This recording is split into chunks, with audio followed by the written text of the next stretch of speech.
Hello and welcome to the 1995 Rewind, where I look at films that were released in 1995 that are turning 30 years old here in 2025.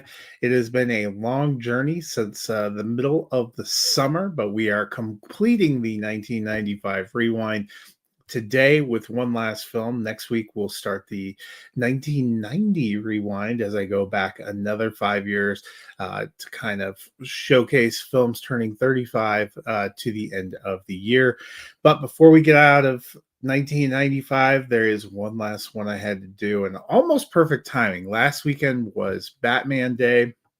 And the final film for the rewind is Batman Forever. This was the first of the Batman films to be directed by Joel Schumacher. It also features Val Kilmer taking over the role of Bruce Wayne and Batman from Michael Keaton. And boy, was this a huge change. On paper, this should have been an incredible film. You have Tommy Lee Jones, you have Jim Carrey, you have Nicole Kidman joining the cast. I like Val Kilmer as an actor. I think he's a very solid actor. I do not think he was a good choice for Batman. It just doesn't work.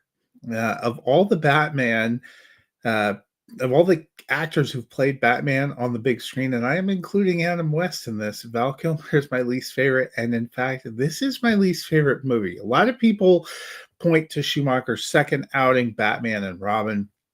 That movie is campy and silly and dumb, but I actually think George Clooney fits the role a little bit better. And that movie kind of steers into a lighthearted uh, version of the world that somehow works a little bit better for me than this. I don't know what Tommy Lee Jones and Jim Carrey were doing, but they really needed to be reined in here. This movie is just a train wreck. It was also the first Batman film I saw on the big screen in theaters. Batman, my being my favorite hero.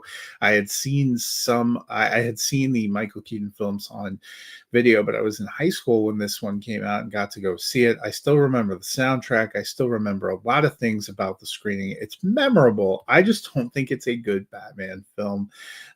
It has always been the one I've consistently ranked at the bottom of my personal rankings of Batman. But you know what? When a Batman film comes out, you gotta include it. It always makes a statement. It always is memorable. So that is the final entry in the 1995 Rewind, Batman Forever. So if you've never seen it, check it out, but be prepared for a laugh more than high entertainment.